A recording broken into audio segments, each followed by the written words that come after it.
Real মাদ্রিদের final match মানে ভিনিসিয়াসময় match. Real মাদ্রিদের জার্সিতে ফাইনাল ম্যাচ খেলতে নামলেই ভিনিসিয়াস জুনিয়র যেন নিজের আসল রূপে দেখা দেন।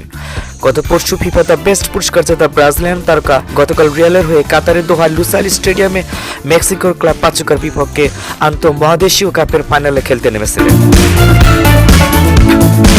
পাচুকাকে ৩-০ গোলে হারিয়ে শিরোপা জিতে নেয় রিয়াল মাদ্রিদ। ৩ গোলের একটি নিজের করেছেন ভিনিসিয়াস এবং একটিতে অ্যাসিস্ট করেছেন।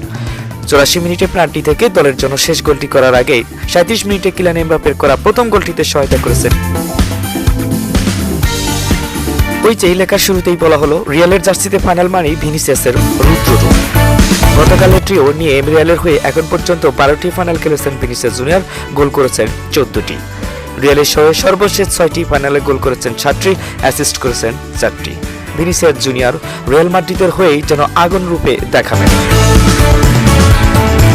স্পোর্টস নিউজ পেতে আমাদের সাথে থাকুন, সিমির সাথে থাকুন, সিমি।